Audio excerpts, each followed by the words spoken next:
A gente continua a nossa série de estudos, face a face com Jesus, hoje estudando um encontro que vocês certamente já tiveram contato, que é o encontro de Jesus com Nicodemos.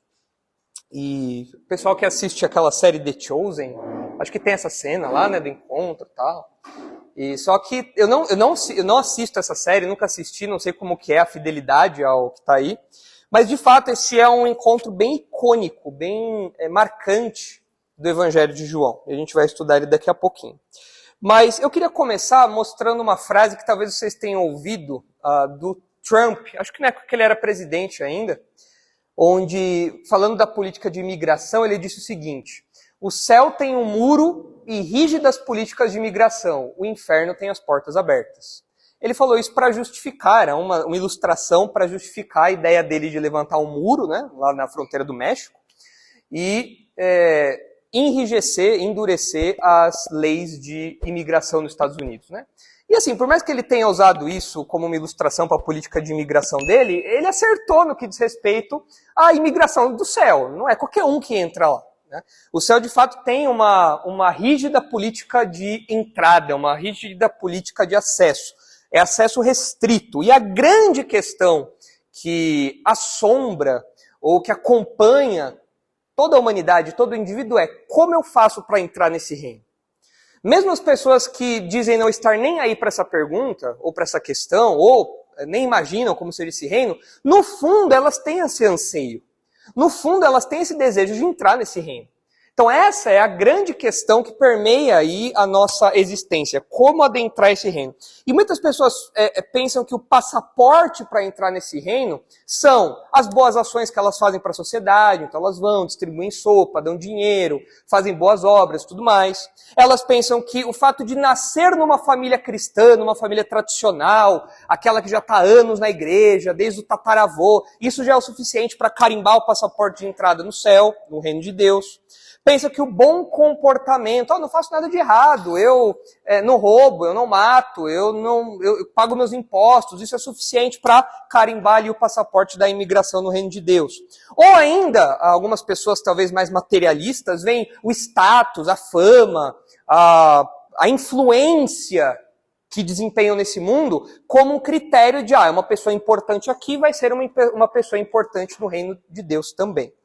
Mas o diálogo de Jesus com Nicodemos revela justamente que essas coisas não podem carimbar essa entrada. A política de acesso ao céu é muito mais rígida do que isso. Essas supostas autorizações, na verdade, não levam a lugar nenhum. Não conduzem a pessoa ao reino de Deus. Para entrar no reino de Deus é preciso ser um cidadão celeste. Você precisa ter uma nova natureza, um novo passaporte. Não adianta você pegar o seu passaporte daqui e tentar adicionar um monte de coisas nele. Você precisa de um passaporte novo, mostrando que você é um cidadão do reino de Deus e que você tem livre acesso a ele, então.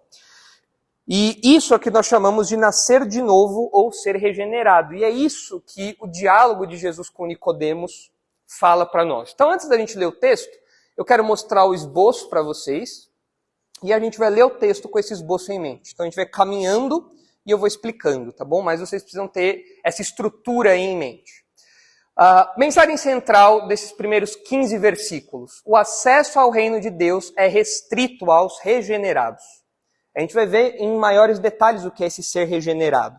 Mas o acesso a esse reino, conforme Jesus deixa muito claro, é restrito aos regenerados. E no diálogo, vocês vão perceber que a estrutura do texto desses 15 versículos, ela é organizada, se vocês baterem o olho aí, vocês já vão perceber isso em João 3, é organizada em falas de Jesus e Nicodemos, ou de Nicodemos e Jesus. Nicodemos fala algo, Jesus responde.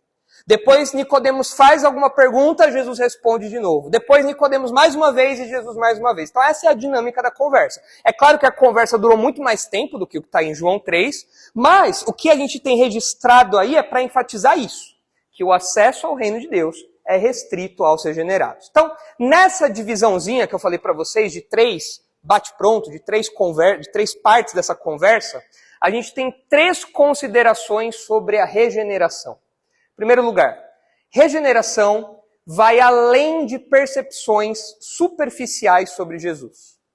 Não basta você ter algumas ideias básicas ali na superfície sobre quem é Jesus, isso não te garante entrar no reino de Deus. Em segundo lugar, a regeneração vai além de critérios humanos. Não adianta você ser de uma família tradicional na igreja, não adianta você ter toda uma história ali de boas obras e tudo mais, de trabalho filantrópico. Isso daí não faz de você um regenerado, não te dá acesso ao reino de Deus.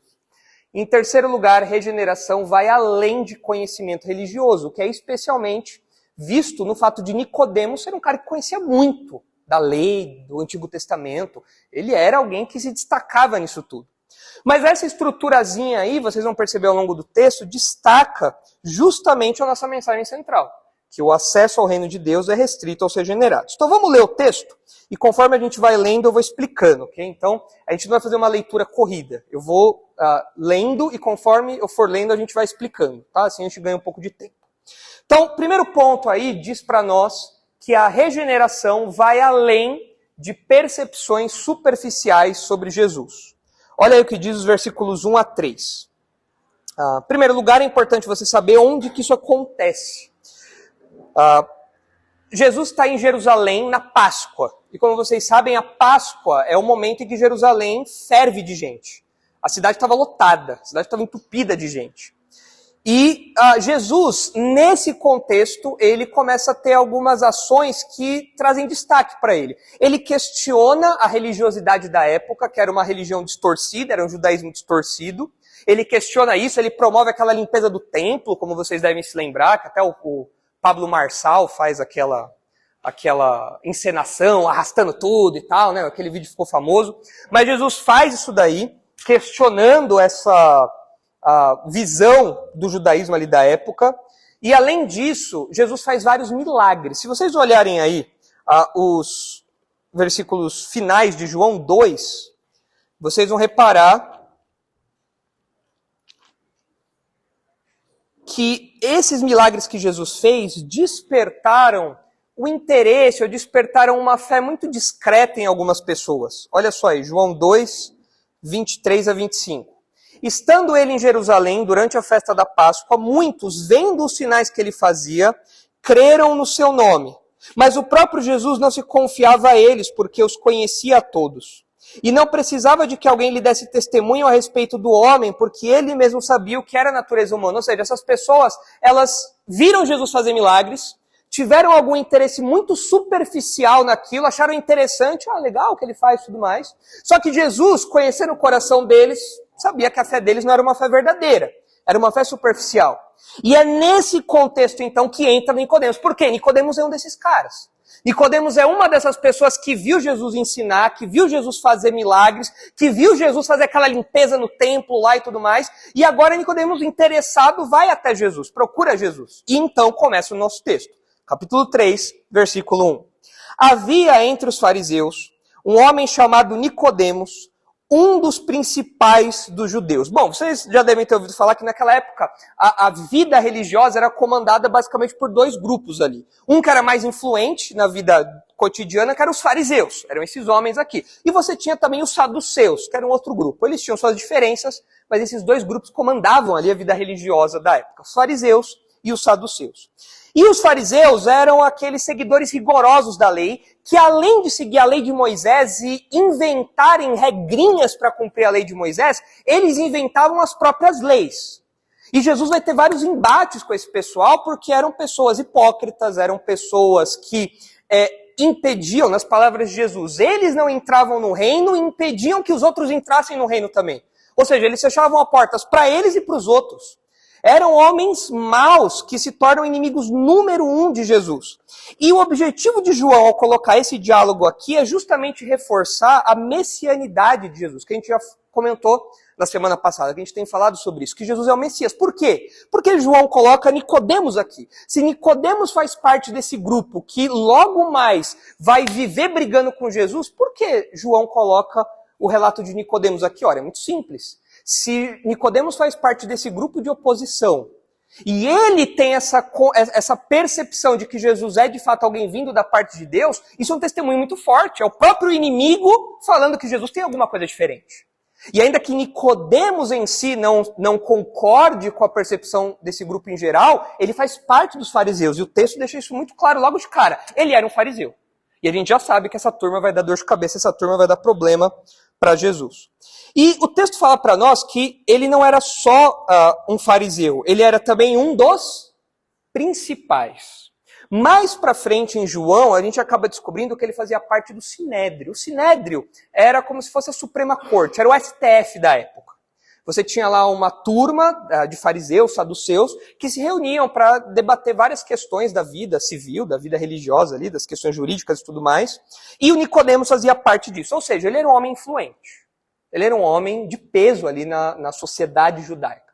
E esse homem viu Jesus fazer o que fez ali em Jerusalém durante a Páscoa, a cidade fervendo, ele achou interessante aquilo, chamou a atenção dele e agora ele vai conversar com Jesus. O texto continua no versículo 2.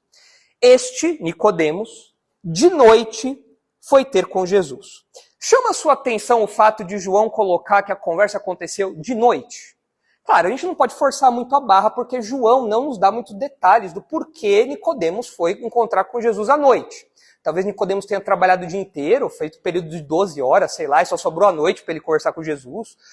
Uma série de coisas pode ter acontecido, mas o texto não nos detalha. Porém, em João, no Evangelho de João, vocês sabem, eu já expliquei para vocês, que João gosta muito de contraste, luz e trevas, bem e mal, verdade e mentira. E outras ocasiões, pelo menos mais uma ou duas ocasiões em que João fala sobre ser de noite, quando João fala isso, ele dá um significado para aquilo. É como se o ambiente onde determinada coisa acontecesse casasse, combinasse, explicasse algo do que está acontecendo ali. Então, por exemplo, quando Jesus é traído por Judas, logo depois da ceia, o texto fala, e era noite. Por quê? Porque João quer mostrar que naquele momento as trevas estavam avançando. E isso era tão palpável que até mesmo era noite. E aqui, o fato de João mencionar que Nicodemos foi buscar Jesus à noite, pode ter um significado semelhante. Pode ter, é possível. João não detalha isso. Mas é uma sutileza literária que é comum em João. E pode ser que isso seja aqui, então. Pode ser que essa noite queira dizer alguma coisinha, algum detalhezinho a mais ali. Bom, pensando na posição de destaque de Nicodemos e pensando que ele foi buscar Jesus à noite, com essa possível mençãozinha aí de alguma coisa que tem um significado nisso, por que vocês acham que Nicodemos foi procurar Jesus nesse período do dia? Por quê? Chutem. Vocês têm o Vale Heresia agora, vai. Porque ele podia ser visto. Isso causaria o quê para ele? Causaria problema, ele era uma autoridade. Ia falar o quê, Davi Leão? Ele ia falar isso. É um pouco intuitivo para nós, não é? Um homem daquela posição, conversando com alguém que está questionando a religião da época, e ele fazendo parte do grupo que liderava, isso ia causar um certo problema. Isso ia causar um certo constrangimento, para falar o mínimo. Então, pode ser que Nicodemos tenha buscado Jesus à noite, meio que na escondida, sabe? Botou lá uma capinha, saiu lá correndo. Ei Jesus, ninguém pode me ver aqui. Pode ser que ele tenha feito isso para não comprometer a sua autoridade. O texto não fala que foi por isso, mas juntando essas pecinhas aí do quebra-cabeça, é um pouco intuitivo para nós pensarmos isso. Agora sim, se Nicodemos fez isso por medo, insegurança, temor, a preocupação de receber uma pressão social por isso, vocês acham que Nicodemos pode ser considerado uma pessoa corajosa ou uma pessoa um pouco amedrontada? Porque talvez você não dissesse que ele é uma pessoa muito reconhecida por uma ousadia, pela sua coragem. E se é esse o caso, a fé de Nicodemos aqui ainda é muito pequena, ela é muito embrionária. Ele não quer se expor muito. Mais para frente, conforme a gente lê João, Nicodemos aparece mais duas vezes. A gente não vai ler aqui. Mas nas duas próximas vezes que Nicodemos aparece, uma delas é numa tentativa frustrada de prender Jesus. E Nicodemos se levanta como que falando, peraí, a gente vai prender um homem sem dar ele o direito de julgamento? Então ele se coloca perante os seus pares, perante os seus iguais, não necessariamente apoiando Jesus, mas indiretamente apoiando Jesus, pelo menos zelando pelo que seria o julgamento correto ali, o procedimento correto.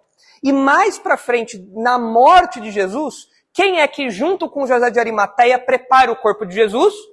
Nicodemos. Então você tem um momento onde ele se expõe de modo mais claro, de modo mais corajoso aqui. Então parece que aqui nesse momento a fé de Nicodemos ainda, se é que é uma fé, ainda é uma fé muito tímida, muito pequena, uma fé que ainda não é suficiente. Mais para frente ela vai se tornar robusta. E se for esse o motivo, a verdade é que a fé tímida não combina com o discipulado de Jesus.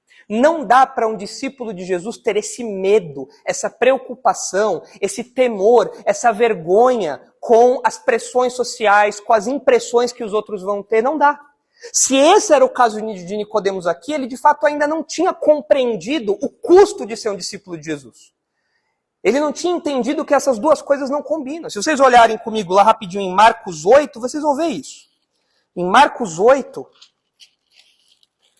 olha só o que Jesus diz. Marcos 8, 38.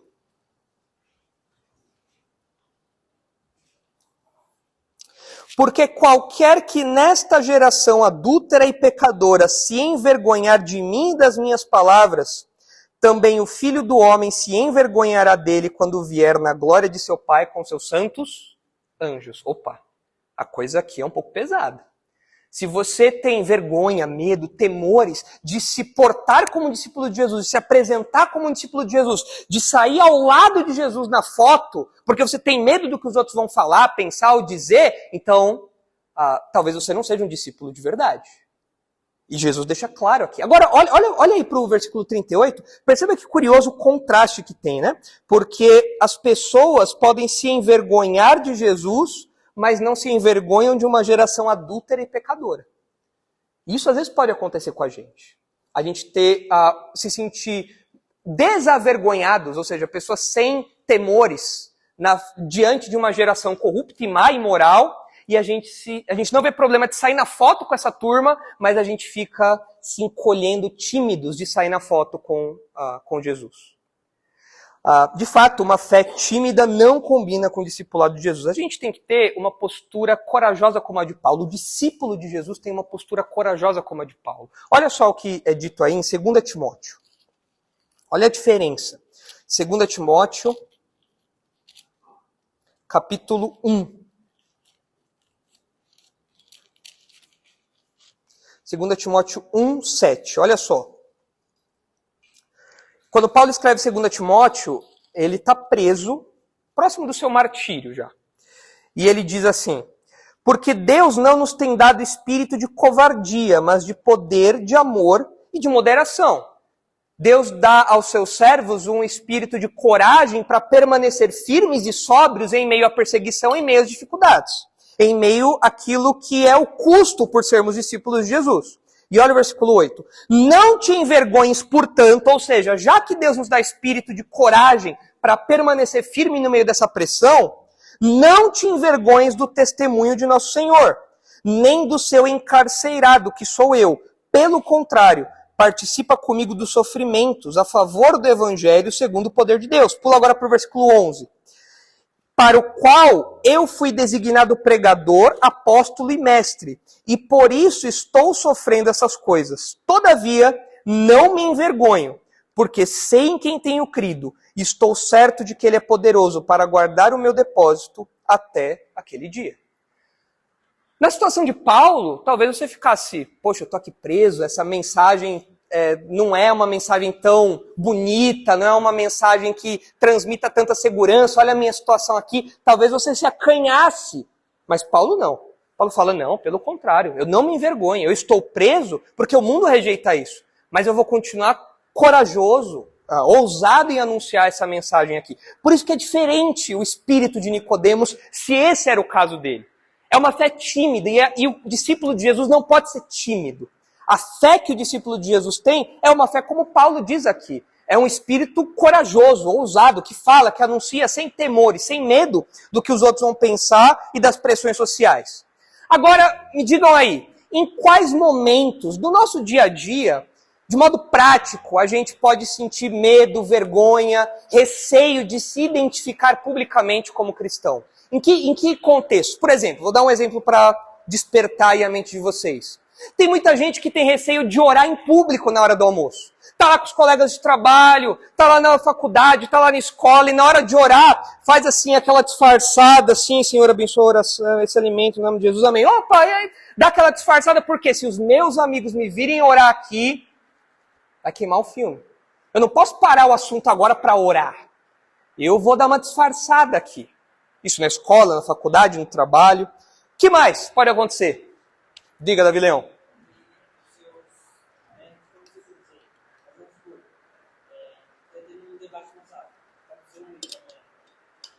Uhum.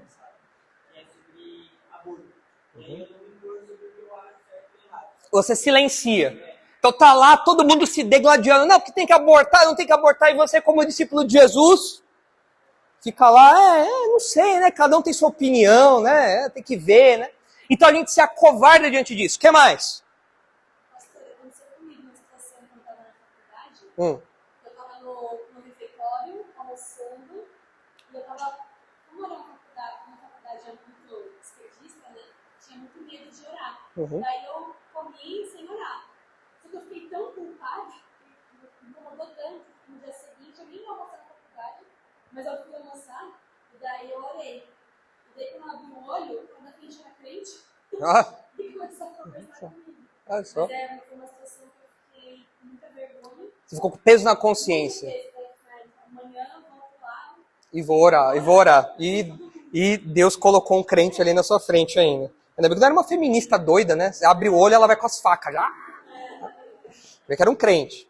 O que mais? Olha só, já aconteceu com você ou com alguém que você viu a pessoa querer enfeitar o evangelho para parecer mais intelectual e não parecer uma coisa tão básica? Então, na hora de falar do evangelho, não, porque veja bem, porque a metafísica, o sobrenaturalismo, e nós temos anseios transcendentais e tudo mais, e a pessoa fala assim, por quê? Porque se ela falar Jesus morreu pelos seus pecados, vai parecer meio coisa de caipira, né? Diga, Sofia.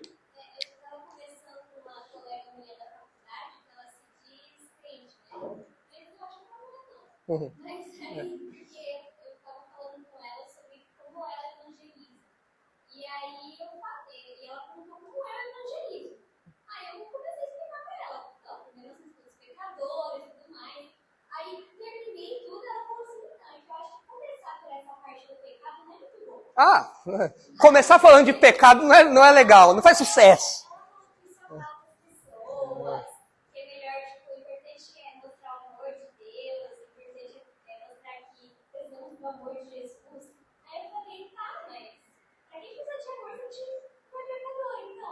Exato. E ela não gostou que eu comecei por essa parte. Ficou incomodada, Ela queria que começasse por uma parte mais bonita, porque senão eu vou pensar que Deus é um Deus muito irado, Mas é irado, né? E ele está irado com você, inclusive.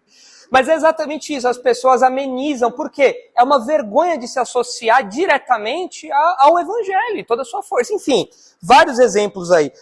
Um exemplo muito comum nos jovens às vezes, você estar intimidado em recusar fazer parte de algum círculo imoral, alguma coisa assim. Então vai a turma, vamos sair no bar, vamos sair para algum lugar, vamos fazer tal coisa. E você fala, rapaz, e agora? Não, eu vou, mas eu não vou beber cerveja, vou ficar só no suco de laranja. Você dá uma disfarçada e tudo mais, porque você não quer ser excluído do grupinho. Mas você tem vergonha de fincar o seu pai e falar, não vou participar disso.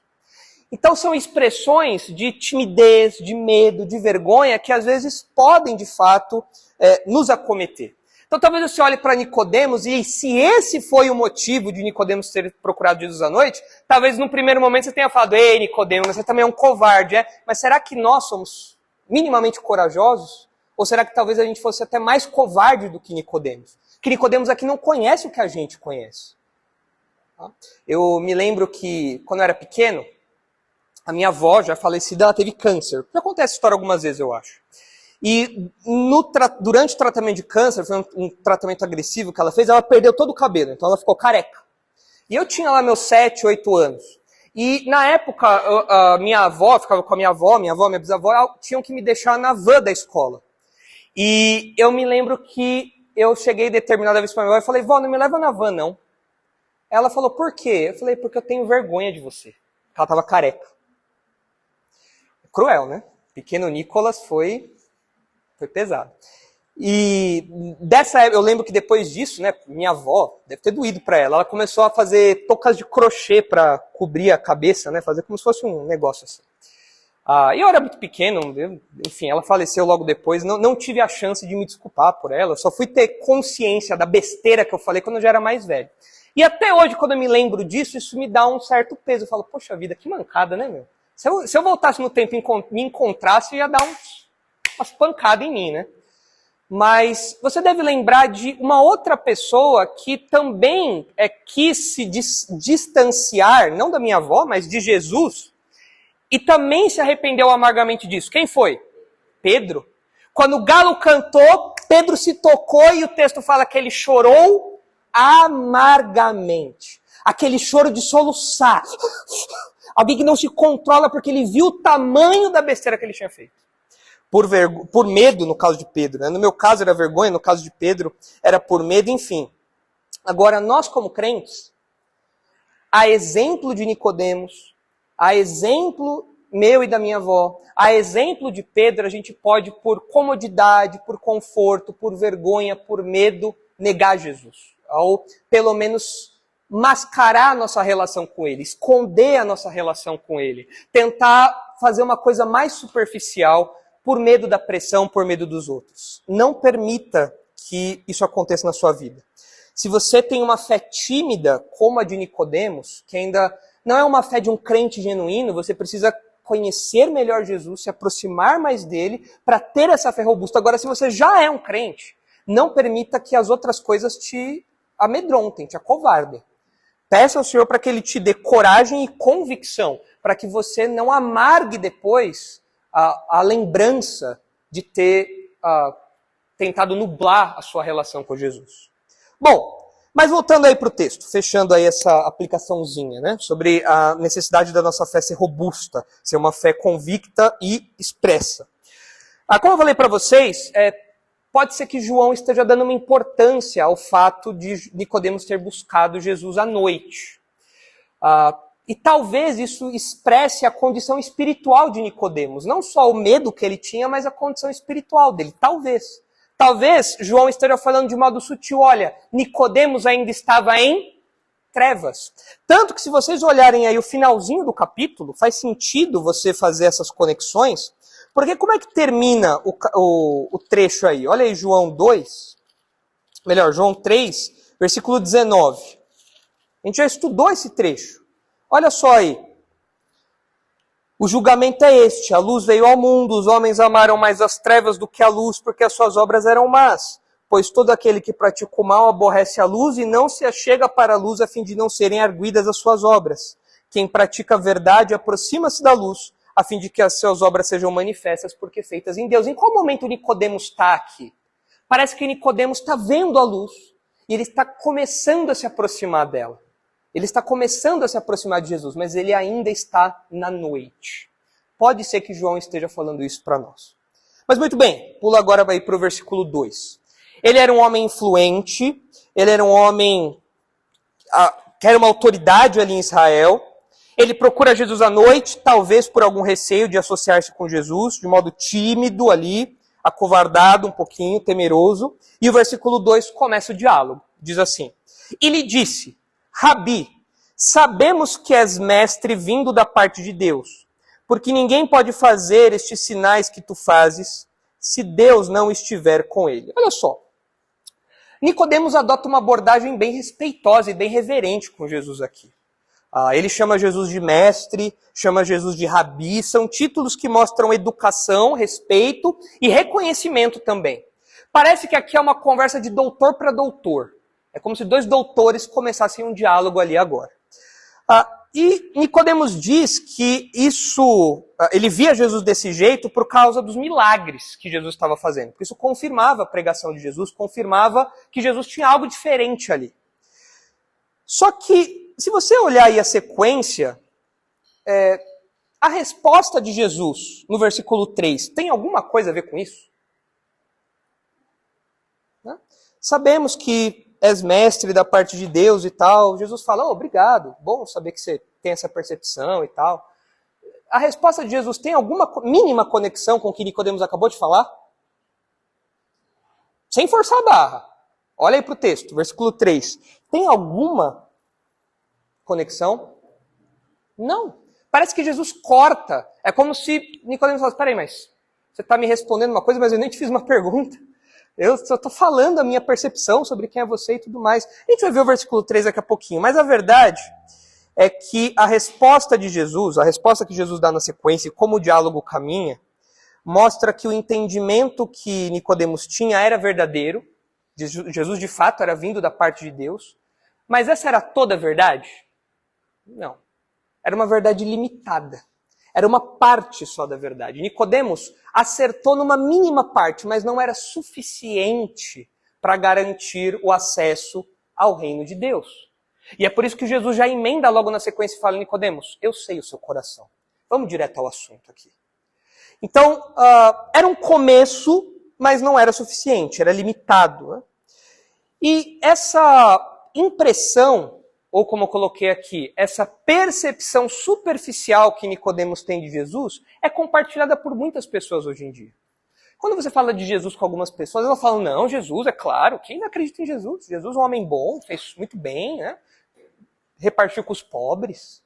E a gente tem que amar como Jesus amou, né? Ele nos deixou um exemplo. As pessoas também olham para Jesus como um mestre, olham para Jesus como um rabino, olham para Jesus como alguém de influência, alguém de peso que merece ser ouvido e, quem sabe, até repetido em algumas coisas. Tanto que as pessoas até reproduzem alguns ensinos de Jesus. Jesus disse, amai-vos uns aos outros, a gente tem que se amar mesmo e tal, né? Pessoas que só veem Jesus dessa maneira. Veem Jesus até aí. Só que eles leem até a página 2, sendo que Jesus seria um livro de 1 milhão de páginas.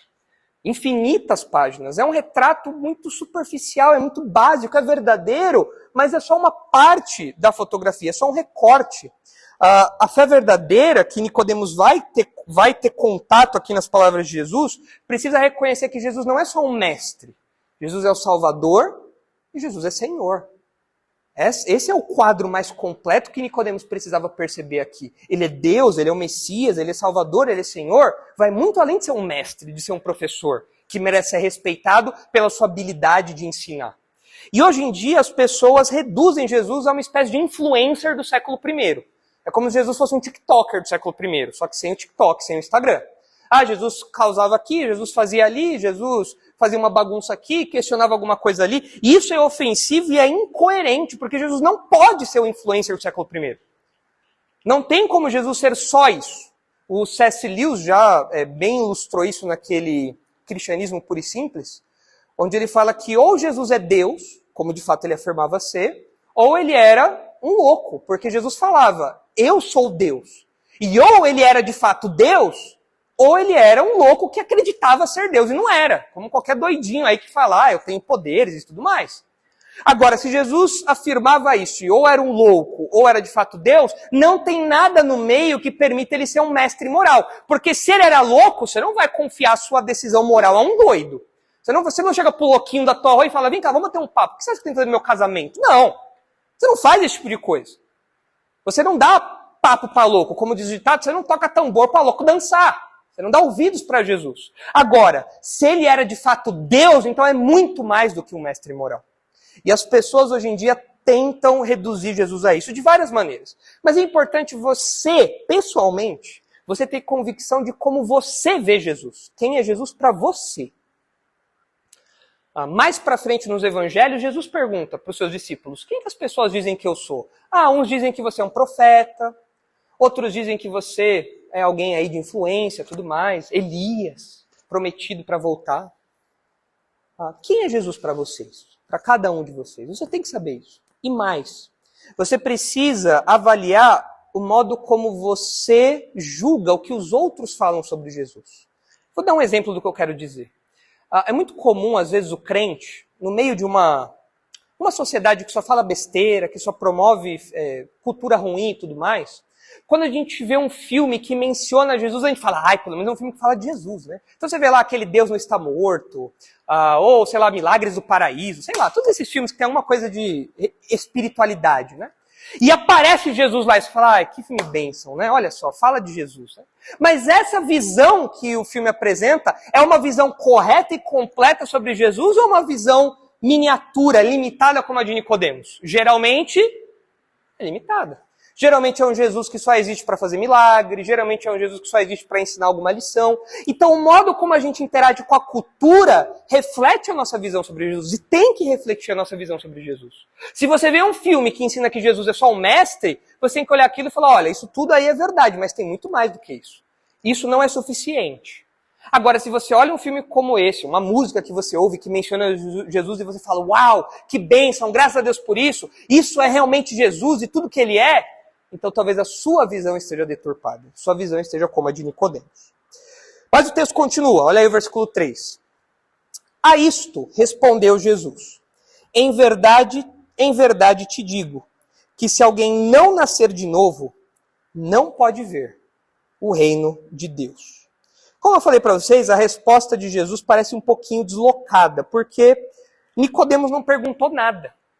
E Jesus falou algo que não tinha nada a ver com o que Nicodemos falou. Como eu disse, o diálogo foi maior do que o que João registrou aqui, mas parece que, de fato, Jesus deu um corte ali no diálogo, tanto que Nicodemos ficou um pouquinho deslocado. Nicodemos ficou um pouquinho sem entender o que estava rolando ali naquele primeiro momento. A verdade é que Jesus deixa de rodeios e vai direto para o coração do problema. Nicodemos, você precisa se converter. Você precisa nascer de novo. Você precisa ser regenerado. Jesus deixa toda aquela reverência, toda aquela coisa que Nicodemos se apresenta, de como Nicodemos se apresenta, e Jesus vai direto. Ele, claro, ele não é mal educado, ele não é ríspido, mas ele pula toda essa parte e vai direto para o que era realmente relevante, porque era realmente importante. Agora, por que Jesus diz isso para Nicodemos, né? Presta atenção aqui. Naqueles dias, era comum na mente dos judeus a ideia de que todo judeu iria entrar no reino. Por quê? Porque eles eram judeus. Simples. Para entrar no reino, você precisa do quê? Ser judeu. Se você é filho de judeu, carimbado, passaporte ali, se apresenta na alfândega, entra, de boa, você está no reino de Deus. Essa era a ideia dos judeus da época. Eles eram filhos de Abraão, eles eram descendentes de Jacó, eles tinham todo o direito de entrar no reino. Então era uma coisa automática, inclusive para Nicodemos, ou melhor, mais ainda por Nicodemos, porque o texto fala que ele era um fariseu, ou seja, ele guardava muito pouco a lei. Muito. Então, se tinha alguém que tinha passaporte liberado para entrar no reino de Deus, esse alguém era Nicodemos. Mas Jesus parece que dá um corte aqui. Fala, peraí, Nicodemos, a coisa não é mais assim. Você não podia estar mais enganado. E é curioso a gente perceber a linguagem que Jesus usa aqui. Olha aí para o versículo 3. Em verdade te digo, que se alguém não nascer de novo, não pode ver o reino de Deus. Tem alguma tradução aí que está diferente? Na fala de Jesus. Tem alguma tradução diferente? Todas trazem de novo, nascer de novo? Ou tem alguma que traz algo diferente? Muito provavelmente todas trazem nascer de novo. Mas a palavra que Jesus usa aqui é uma palavra que propositalmente causou confusão em Nicodemos. Porque é uma palavra que tem dois sentidos. E Jesus parece que está brincando com esses dois sentidos. A palavra que aparece aqui, para de novo, também significa do alto. É um ou é outro, é os dois.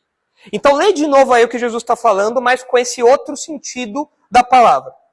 Em verdade te digo que se alguém não nascer do alto, não pode ver o reino de Deus. Tá certo? Tá. Qual dos dois é o que Jesus pretendeu? Eu acho que Jesus quis bagunçar a cabeça de Nicodemos. Eu acho que Jesus jogou uma palavra que Nicodemos falou, ué, mas é de novo ou é do alto? É os dois. É de novo e é do alto. Por que esse trocadilho? Porque nós temos que nascer de novo, porque todos nós já nascemos. Tem alguém que não nasceu ainda? Não, todo mundo já nasceu, né? Tem uns baixinhos ainda que estão se desenvolvendo, mas já nasceram, né? Agora, por que eu tenho que nascer de novo? Porque eu já sou nascido uma vez, mas eu preciso nascer agora espiritualmente. Eu sou morto espiritual. Eu preciso renascer espiritualmente. Esse é o segundo nascimento. E por que eu preciso nascer do alto? Porque isso não vem de mim, é uma coisa que quem opera em mim? Deus. É algo divino, é algo que vem de cima. Então parece que Jesus está brincando aí com isso. Além disso, o fato de Jesus ter usado o nascimento como a ilustração é bem interessante, porque, me diz aí, quanto que você ajudou no seu próprio nascimento? Eu fiz uma forcinha aqui, uma forcinha ali, peguei o cordãozinho umbilical e fui puxando ali para dar uma ajuda. Você simplesmente nasceu. Você não contribuiu diretamente para o seu nascimento. Quem teve que fazer a força para você nascer, se você nasceu de parto natural, foi sua mãe. Quem teve que abrir a barriga da sua mãe se foi cesárea, foi o médico. A sua participação foi nada. Na verdade, eu, por exemplo, atrapalhei o meu nascimento. Na época, quando eu nasci, minha mãe conta que o médico falou, olha, seu filho parou na metade. E se a gente não fizer alguma coisa agora, ele vai perder a cabeça. Esse era o medo. É porque eu parei na metade mesmo. Parei lá, falando, não vou sair daqui. Então eu atrapalhei o meu nascimento. Então, além de não ajudar, eu fui contra. Todos nós aqui não fazemos nada ativamente para o nosso nascimento. Então, quando Jesus fala de nascer de novo, parece que ele está falando, ou nascer do alto, parece que Jesus está usando essa ilustração não por acaso. Porque é uma ilustração muito clara e vívida de que esse nascimento espiritual não depende da gente. Depende única e exclusivamente de Deus. Mas tem mais um propósito aí que parece casar do motivo pelo qual Jesus usou essa ilustração. Quando um gentil, ou seja, quando um não-judeu se convertia ao judaísmo, ele se tornava um prosélito. Essa é a palavra. Um gentil, um não-judeu que virava judeu, se tornava um prosélito. E quando alguém se tornava um prosélito, essa pessoa tinha uma nova vida. Era comum falar que ela ganhou uma nova vida. Que ela nasceu de novo. Agora, por que isso bagunçou a cabeça de Nicodemos? Peraí, você está falando que eu preciso nascer de novo, mas eu sou judeu da gema. Eu não sou um gentil que se converteu ao judaísmo. Eu já fui circuncidado ao 8º dia, já quando eu nasci. Eu tenho todo o pedigree aí de judeu, legítimo. Eu não tenho que me converter e nascer de novo. Então parece que Jesus está bagunçando todos os conceitos de Nicodemos aqui. Então fica claro que ele tem um choque de realidade. E esse choque de realidade é que Nicodemos pensava ter acesso livre ao reino futuro do Messias, mas na verdade ele não tinha. Ele estava enganado. Ele precisava deixar todas as suas convicções de lado e se converter. E quando Jesus fala então sobre nascer de novo, é daí que nós retiramos a expressão, a palavrinha que norteia a nossa estrutura aqui. Sobre ser regenerado. Ou seja, sobre ser gerado novamente. Sobre nascer de novo. Ou nascer do alto. As duas coisas aqui estão embutidas. Mas vamos terminar, a gente continua na semana que vem, vamos terminar aqui avançando em mais um aprofundamento breve do que é regeneração. Porque esse é o papo aqui que Jesus tem com Nicodemos. É sobre nascer de novo. E se, como a gente tem falado aqui do nosso primeiro ponto, a regeneração vai além de percepções superficiais sobre Jesus, o que é, de fato, essa regeneração? Eu peguei aqui a definição do pequeno manual de doutrinas que nós usamos aqui na igreja, que é do pastor Marcos. E olha só aí o que é a regeneração de modo bem resumido. Muito simples. Basicamente, regenerar significa gerar de novo. Regenerar. Beleza. Agora olha só o destrinchamento disso. Não se trata, portanto, de uma mera reforma na vida de alguém, mas sim de um novo nascimento que ocorre na esfera espiritual e cuja origem está em Deus. E por que é importante você saber o que é regeneração? Porque as pessoas pensam que conversão é uma reforma. É você mudar alguns comportamentos. Agora eu sou crente, não falo mais palavrão. Agora eu sou crente, eu oro antes de comer. Agora eu sou crente, eu vou na igreja. Isso são expressões verdadeiras de fé. Mas isso não é tudo da regeneração. Porque isso é uma mera reforma. Não sei se vocês já tiveram o desprazer de mudar de casa. E a casa de aluguel, né? E quando você entra na casa, que o corretor vai te mostrar, a casa é lindo. Né? Renilton, que é engenheiro, já deve ter visto muita obra, muita reforma assim, né? O que o dono da casa faz? Ele tem que alugar a casa logo, então ele dá um tapa na casa. Então ele dá uma pintada na casa. Então tinha aquela infiltração, o que ele faz? Ele descasca um pouquinho o reboco, né? Põe ali alguma coisa, né, Renilton? E pinta. Beleza. Aí vem o corretor e mostra a casa e fala, uau, essa casa é linda, olha só essa tinta, que bonito. E aí ele sabe que tem um problema de goteira, então o corretor vai lá numa época de sol, porque se estiver chovendo, vai denunciar tudo, né? E o dono da casa põe lá um remendo lá no telhado para tentar disfarçar aquilo. Agora, quando vem a chuva, quando o tempo passa, a infiltração aparece, o mofo aparece, o cheiro ruim aparece. Por quê? Porque as pessoas deram só uma reforma, deu só um tapa na casa. Não tem como você esconder essas coisas para sempre. E as pessoas pensam que isso é conversão. Não é. Porque se isso fosse conversão, Nicodemos se encaixaria nisso. Porque ele era um cara que tinha uma vida com um certo tapa de tinta. Ele era um cara que seguia a lei, era um cara dedicado, tudo mais. Um espiritual da época, um espirituoso da época. Mas isso não é regeneração.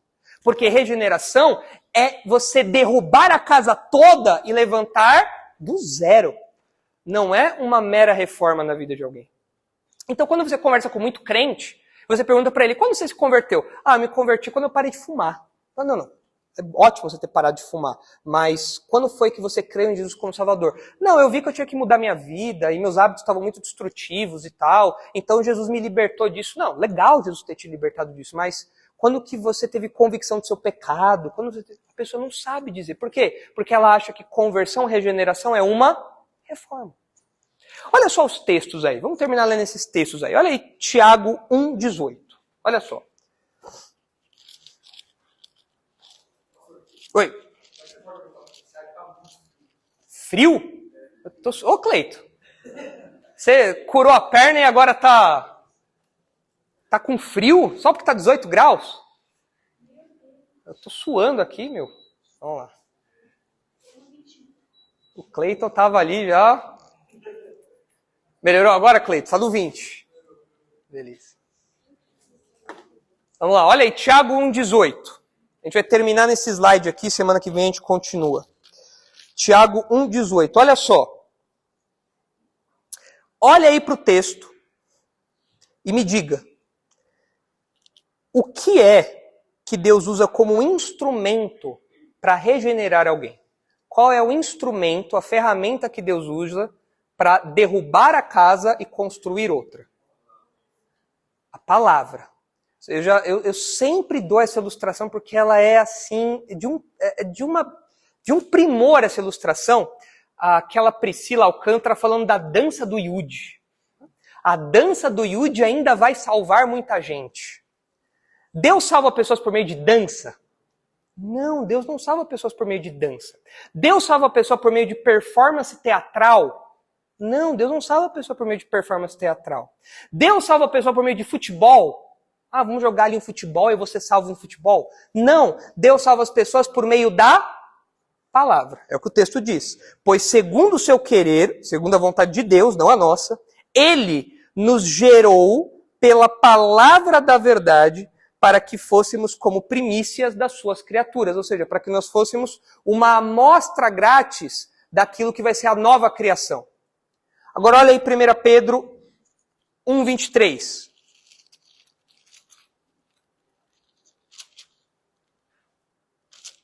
De novo, qual é a ferramenta que aparece aí que Deus usa para regenerar as pessoas? A palavra de Deus, olha aí. Pois fostes regenerados, não de semente corruptível, mas de incorruptível, mediante a palavra de Deus, a qual vive e é permanente. Por que Pedro faz o contraste entre aquilo que é corruptível, ou seja, aquilo que se deteriora, e aquilo que não se deteriora? Aquilo que permanece e aquilo que implicitamente não permanece. Por quê? Quando as pessoas fazem uma reforma na vida, essa reforma dura a vida toda dela? Não, né? Quando as pessoas, por exemplo, entram na vibe do fitness, quanto tempo dura a reforma do fitness? Agora, começo de ano, a academia tá cheia, né? Bombando a academia. Todo mundo lá vai ter um 2024 diferente. Vamos lá puxar ferro, né? Gotinha não aguenta mais, né, Gotinha? Tudo lá, os geeks, os nerds lá, virando maromba. Isso, a academia, o pessoal da academia tá sorrindo de orelha a orelha, né? Porque todo mundo paga o plano anual, né? Então, tá todo mundo feliz lá e tudo mais. Mas quanto tempo dura essa vibe, essa reforma toda de vida? Até março? Tudo isso? Eu acho que em fevereiro já era. Chegou no carnaval, E tem ainda o pessoal que fala, não, vou começar mesmo depois do carnaval, né, Cleito? Daí, ó. Vamos ver depois do carnaval como é que é isso daí, né? Então, quanto tempo dura isso? Pouco. Por quê? Porque é uma coisa que não dura. É uma reforminha que não persiste. Não, esse ano eu vou fazer minha vida diferente. Esse ano eu vou acordar às 5 da manhã, tomar banho gelado. Vou fazer essas coisas de coach. Quanto tempo dura isso? Até o inverno chegar. O inverno chegou, duvido você tomar banho gelado.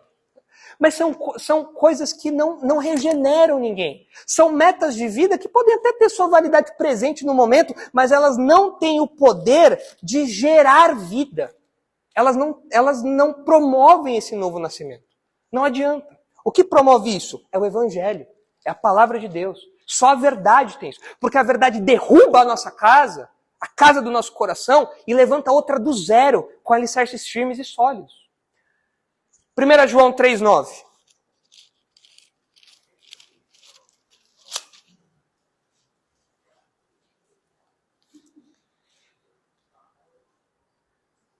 Olha aí. 1 João 3,9.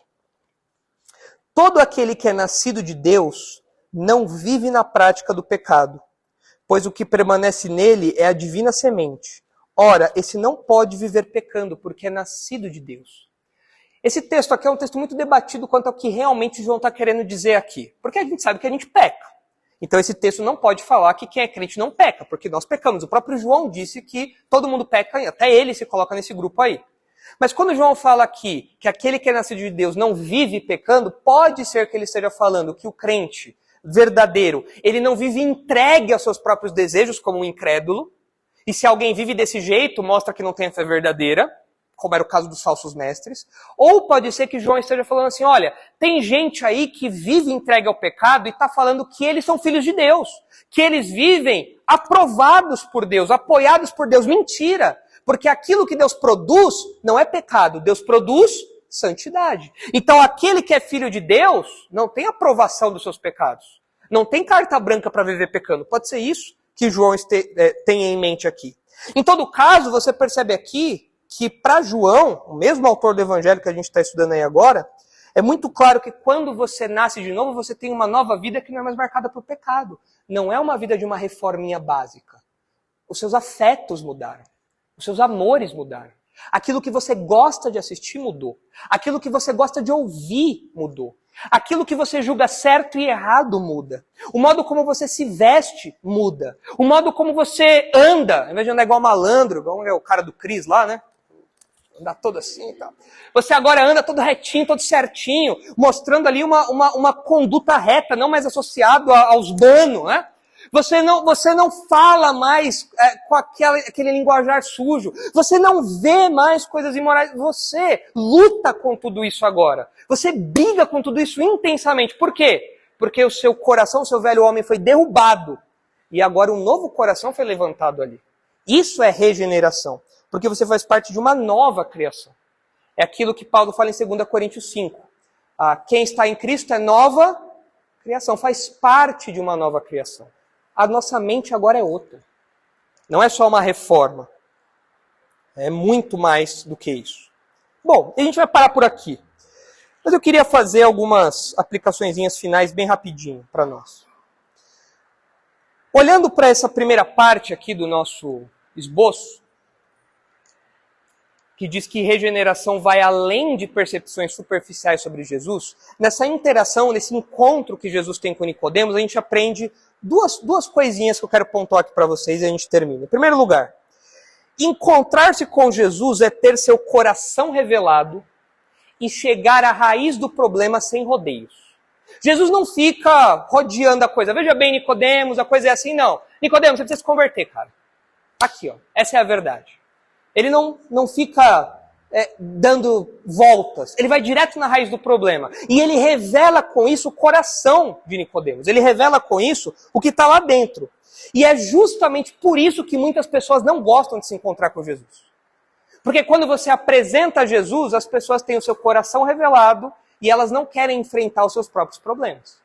Porque elas sabem que enfrentar os próprios problemas significa enfrentar os seus próprios desejos, o seu próprio coração. Muitas vezes quando as pessoas falam, eu não sei qual é o problema da minha vida, eu não sei quem causa tanto problema na minha vida, você chega com um espelho. Esse é o problema da sua vida. Você é o problema da sua vida. Por quê? Você é um pecador, miserável, precisa de salvação. Você precisa de Jesus, caso contrário, você não vai conseguir entrar nesse reino de Deus. Mas as pessoas não querem isso, porque elas não querem ser confrontadas. Especialmente nos nossos dias, onde confrontar os outros, como a Sofia ilustrou ali na amiga dela, é algo desconfortável. Mas com Jesus a gente aprende que é assim que ele lida com as coisas e é assim que a gente tem que lidar também. Mas além disso, para nós que somos crentes, nós que já encontramos Jesus, nós que já tivemos o nosso coração revelado, nossa pecaminosidade revelada, nós que já encontramos em Jesus o Salvador dos nossos problemas mais íntimos e intensos, nós que já temos nele nosso Salvador e Senhor, para nós, o que a gente aprende da abordagem de Jesus? Porque o modo como Jesus fala com Nicodemos nos ensina algo. O modo como Jesus aborda Nicodemos nos ensina algo. Não significa que você tem que ficar mudando de assunto toda hora. Porque você não consegue ler o coração das pessoas. Então o Lucas chega e fala, nossa, eu queria comprar um carro. Lucas, você precisa se converter. Não, você pode falar do carro. Não é isso que nós aprendemos aqui imediatamente. Jesus leu o coração de Nicodemos e foi direto na raiz do problema. Mas não significa que você não pode ter uma conversa um pouquinho maior com seus amigos, seus colegas ali e tudo mais. Não é isso o ponto. Agora, o que Jesus ensina aqui para nós em termos de abordagem é que nós não podemos ser moralistas no sentido de achar que bons conselhos que nós damos para os nossos amigos incrédulos são suficientes para resolver o problema deles. Eu me lembro de uma moça da faculdade, o nome dela era Lilian. E ela era uma incrédula. Saía para beber, tinha lá os namorados dela e tudo mais. E ela chegava para mim e falava, Nicolas, eu gosto de conversar com você porque você é um cara sábio, porque você é um cara, sei lá, iluminado. Ela usava lá umas palavras lá para falar.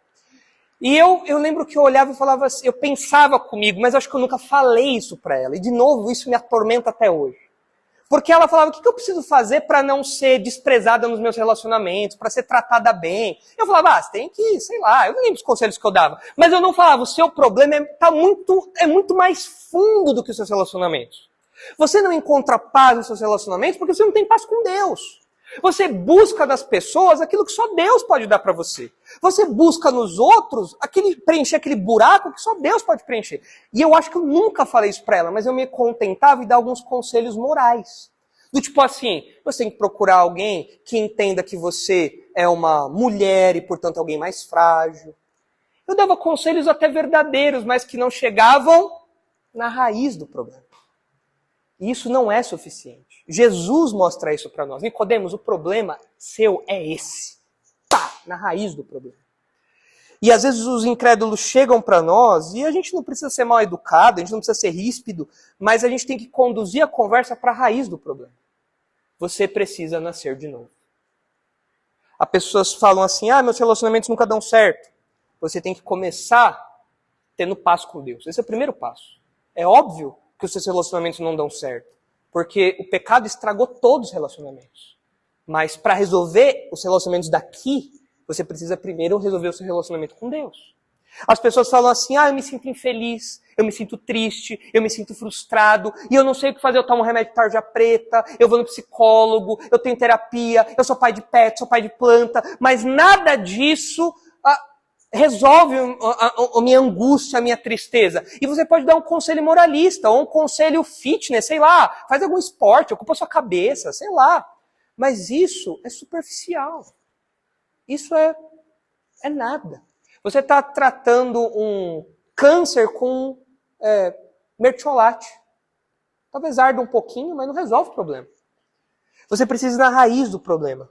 Para alguém que se sente triste, frustrado, perdido, você tem que falar, olha, você tem que encontrar o Deus que dá a paz que excede todo entendimento. Você vive frustrado e triste porque você é inimiga de Deus. É inimigo de Deus. Você tem que mudar esse quadro. E é por isso que, como eu falei no começo, uma fé tímida não combina com o discipulado de Jesus. Porque Jesus tem coragem, Jesus tem clareza, objetividade naquilo que ele ensina, naquilo que ele fala, porque ele vai na raiz do problema e a gente tem que ir na raiz do problema também. Então, cuidado com os conselhos que você dá.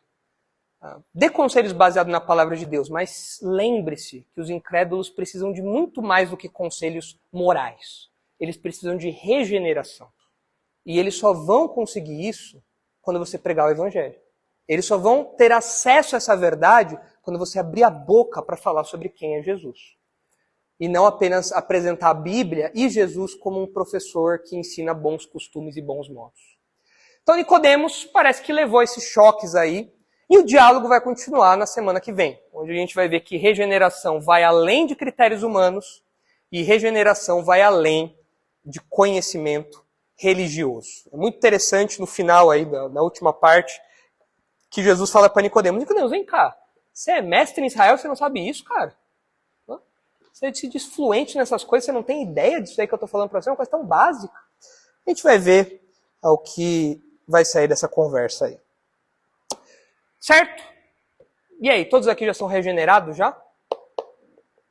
Sim? Davi Leão? Meio regenerado? Ih, tá cara de reforminha isso daí, hein? Mas tá uma reforminha meia boca aí, viu? Que você tá... Henrique já regenerado? Hã? Não. A regeneração é uma vez só. O que a gente busca dia após dia é santificação. É isso que você quis dizer, né? Renilton, regenerado ou só? Engenheiro gosta de dar uns tapinhas só, né? Ser regenerado. Bom, é isso daí. É bom que cada um avalie a sua condição, porque talvez você seja como Nicodemos. E você agora foi apresentado a esse Jesus que vai na raiz do problema. Então, espero que, se você ainda não seja um crente, que ele tenha ido à raiz do problema e te desafie a pensar sobre isso tudo. Vamos orar para terminar. Na semana que vem a gente continua. Senhor, nós agradecemos porque um dia, por meio da Tua palavra, nós somos regenerados. Ou seja, nós que estávamos perdidos em nossos pecados, mortos, nós tivemos um novo nascimento, um nascimento espiritual, que nos tornou seus filhos, filhos desse reino de luz, herdeiros desse reino, e agora, por meio de Jesus, por meio da fé em Jesus, nós temos acesso a esse reino.